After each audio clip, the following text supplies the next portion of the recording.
Hello again, everybody, and welcome to the Mike Francesa podcast on the Bet Rivers Network, brought to you by Casamigos Tequila. Casamigos Tequila is brought to you by those who drink it. We come to you on this Monday night after the college football season comes to a close on the Mike Francesa channel, on the Bet Rivers Network, on YouTube. Now, let me first explain this very prominent bandage on my forehead. I took Harrison back to school today, and it was a very cold, windy day. And when I got to school, um, I was reaching into the trunk to take out a couple of these bags that he had, because he was putting his stuff back in the dorm. And the wind blew the trunk down on my head and cut my head open. So under this bandage, I actually need stitches. But I can't get stitches because the cut's too wide. It has to heal first, then they'll restitch it when they can restitch it. Right now, they couldn't restitch it because the cut's too wide. But so I actually bashed my head open with the trunk of my car today, this afternoon. So that was my afternoon, and then I watched Ohio State pretty much. I wouldn't say dominate. They sure dominated for a while. I mean, the game was 31-7, and then give Notre Dame some credit. They fought back and actually had a real comeback. I mean, I hated the field goal on 4th and goal because they didn't have enough time to get the ball back. They got the ball back once and scored, but they didn't have a chance to get the ball back again. And the 3rd and 9 play where they could have got the ball back and had a couple of minutes to try and tie the game, you knew they were going to go to Smith. You had a blitz there, I agree. You knew they were only throwing that ball to 4. And Gray had a terrible game all night. And he first of all, he gave Smith a big cushion, and then he lost him. And of course, Smith beat him on the play. He's a great receiver. Had a rather quiet night. Last 2 games, a rather quiet couple of games, but came up with the big 55-yard play. And then if you were a Notre Dame backer, you didn't love the fact that with 20 seconds left, they kicked the field goal that covered the point spread. But hey, that's life in the big city. It happens. If you're a Ohio State backer, you probably thought you deserved to win all night. Notre Dame came back and took the cover and was one play from actually having a chance to maybe tie the game. Plus, I hate, if they had kicked that field goal, they would have covered. I didn't like. I mean, if you were looking at it from a betting standpoint, you like the field goal. If you looking at it from a win the game standpoint, I hated the field goal, and that's why I'll always look at it from a win the game standpoint. I hated the field goal there because it didn't make any sense to just go down 13. You weren't going to have enough time against that offense. So I give Notre Dame a lot of credit. A lot of teams would have quit in that championship game at 31-7. They didn't, and they made a game of it. They were one play away from having a chance to tie that game up. So you got to give them a lot of credit for battling back.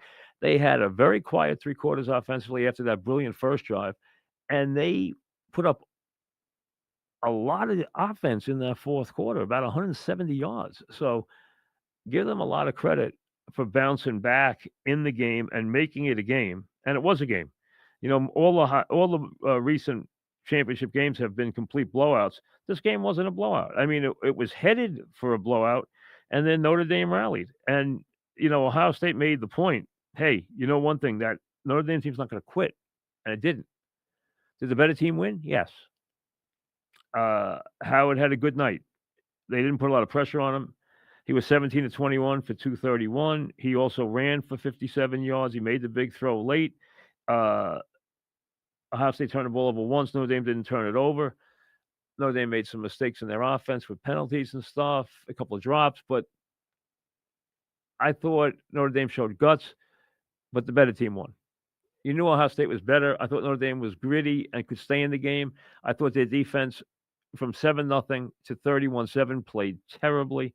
They got hit with 31 unanswered points. They really looked bad on defense. They looked overmatched. They didn't tackle well. They looked scared at times. Then they got back in the game and got feisty and made some plays. So I give them credit for fighting back. I really do. And they made a game of it. But Ohio State won, so congratulations to them. So the college football season ends. It ends with a pretty entertaining, I wouldn't call it dramatic, but I'd call it an entertaining championship game. And for Day and Ohio State, what a comeback.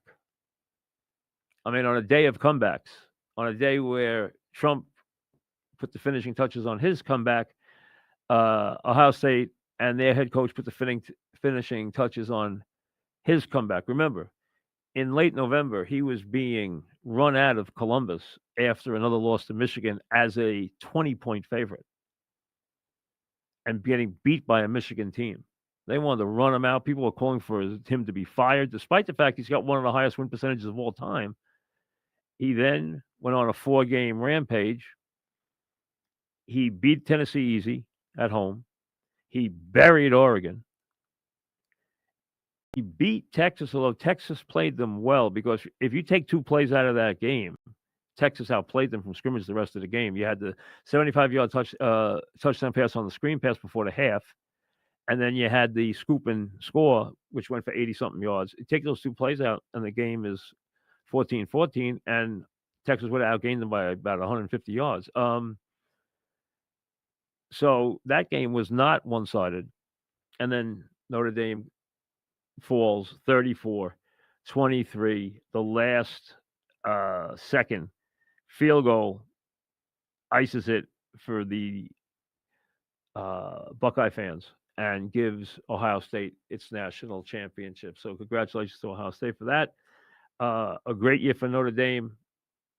I'm sure they would have liked to play better tonight, but like I said, at least they went out there and showed some guts by putting up 16 points in the second half and, making it a game. And they did do that. So the final score 34-23, and away we go. Some people question things about the playoff. There's a couple of things they need to change. I think they're going to add teams and kill the rest of the bowls in the next couple of years. I think this playoff will go to probably first go to 16. I think it could even go past there. I'd say 24 is max. Eventually, and it'll just get better and better. I would think the rating tonight was pretty good. It was about to get crazy because they were going to get blown out, but then Ohio State made the comeback, which probably drew a lot of people back right around 11 o'clock when they're looking for the 11 o'clock news, draw them back to the sets, which should have helped their rating in the last 15, 20 minutes. We're set up for championship weekend. A lot of feedback off the Buffalo-Baltimore game. The exodus begins out of Detroit as Ben Johnson's on his way to the Bears. That means Mike McCarthy's out there, probably headed to New Orleans. The Chiefs are a 1.5-point favorite over the Bills as Mahomes and Josh Allen play in a championship game. Josh looking to get to a Super Bowl. Mahomes looking to win his 3rd straight Super Bowl. And then Washington, behind their brilliant rookie quarterback, will go play the Eagles, with the Eagles a 5.5-point favorite at home. Those games coming up, obviously, on Sunday. We have just a couple of games now left to play. 3 games on the season, championship games at 3 and 6:30 on Sunday, and then, of course, the Super Bowl 2 weeks from there in New Orleans, which will have obviously worked on and has been working on its security measures ever since the disaster that went on there before the Sugar Bowl and in preparation of the Super Bowl. So that's where we're headed this week. We'll start to see teams get more serious as they can start to interview more candidates in person, as they can start to zero in on teams that are out of it. And you will see more hirings and people locking down candidates in the next couple of days. The Bears is an attractive job for a lot of reasons, and uh, Ben Johnson had a choice of different jobs, and now he makes his move. And again, we talked about it yesterday. The Lions, the last 2 years are going to haunt them because you just don't know if you can replicate in terms of roster, in terms of staff, replicate what you had. Everything was there. Okay, everything was there, and now you're going to have changes on the staff for the first time in years. You've already lost the bright young offensive coordinator, and now you're going to have guys want to get paid, guys heading towards their second contracts, guys who have become stars. They have stars at running back, stars at wide receiver, stars on the offensive line. So they have obviously a lot of issues to deal with before they can be the same team that went through the season. Uh, it's tough. It's tough to get back there, and that's why you have to. And I watched John Harbaugh's press conference last night in full, and I thought he handled it very well. Nobody threw Andrews under the bus as you would expect. He's a valued member of that team. He's had a really good career. He's very well respected. Harbaugh came to his defense. Jackson came to his defense. Jackson said, "I've had enough of this," and he blamed himself for the first half turnovers. But he didn't have any issue with Andrews, who's always been his security blanket and his favorite receiver. So just shocking what went on. I can't think of a player. I talked to you last night about the shades of Jackie Smith. I'm sure most of you know who that is. If you don't, look it up. Um, to have a player and a player of that magnitude, he's a really good player, have a fumble that was that telling, and then follow it up with a drop like that is season ending. And hey, we can sit here as a lot of us have done today, and we can all say the same thing. Baltimore was the better team. Doesn't matter. You have to make the plays, or it doesn't matter if you're the better team. No one cares today in Buffalo that they weren't the better team. What they know is they're playing this week because they didn't turn the ball over 3 times, because they didn't drop and make fumbles and drop big passes. All right, the pass interference call on the third down before the half, which led to that touchdown, was a bad call. You know what? Sometimes you get bad calls. That's all you're gonna, you can dwell on it if you want, but it's not gonna do you any good. It's not gonna do you any good. And it's very obvious in a week where you had startling decisions and 4 teams that outgained their opponents and all lost. Why? Because they committed 8 turnovers collectively, while the 4 teams that won committed 0.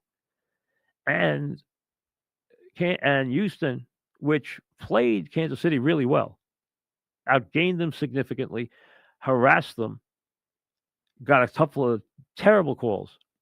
And don't get me letter of the law; those were bad calls. And but they also missed 2 field goals and an extra point, and gave up a kick return and a personal foul that put that ball in scoring position. You can't make those kind of mistakes on the road against the champion and win. It's not going to happen. It's not going to happen. And one thing is as old as the hills, and that is that if you turn the ball over in the NFL, you lose. That's it. You're not going to be -2, -5, -3 in the turnover department, 2 of those 3 on the road, and win. because the Rams have won that game. They could have won it even despite the turnovers. Because when they get the first down to Nakoa, we made a great catch, and they're at the 20-yard line. The worst thing that happened to them was the false start because it allowed the Eagles to catch their breath, especially Carter, who comes up with the big third down sack, and that was the play that saved the Eagles' bacon. Otherwise, I think they're going to lose the game there, and that would have been a devastating loss. And a great win for the Rams would have been a devastating loss for the Eagles.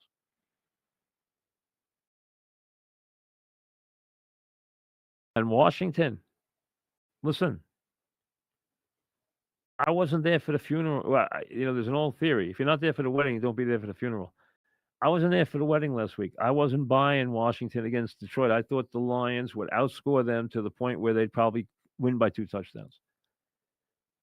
I knew Washington was going to score. I had the game like 41, 45, 28, 31, something like that. It was, but it was Washington winning it. I did not think Detroit was going to. I didn't think Detroit was going to stop them a lot, but I didn't think they were going to stop Detroit at all. They didn't stop Detroit at all. Detroit had 500 yards offense. Detroit stopped themselves. But give them credit for making plays. I mean, they did force 5 turnovers. And they returned one for a touchdown, which is really the difference in that game. You give them back that possession and take 7 off Detroit. So you put 7 on Detroit, and you take 7 off Washington, and you're in overtime.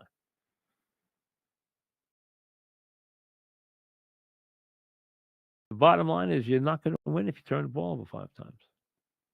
And if you're Baltimore, you're trying to turning the ball over 3 times. They almost did, but you can't botch 2. I thought they made a terrible call on the first 2-point conversion because they ran the ball right down their throats. 10 yards, 15 yards, 10 yards, 15 yards, 20 yards, 15 yards, touchdown. Give the ball to your big back there and let him ram it into the end zone. He would have. Instead, you got him in motion. You got him out in the flat. He's going. And you pass the ball and you get knocked down. Hey, run the ball there. You ran it every single play of that drive. And one thing you notice about that game in the cold, neither Allen nor Jackson wanted to run the ball in the second half. Why? Because I think it got so cold that those hits from the helmet really hurt. So they decided, we'll stay in the pocket and throw the ball. Neither of them ran the ball late. Really, after the first quarter, neither one of them ran the ball the rest of the game.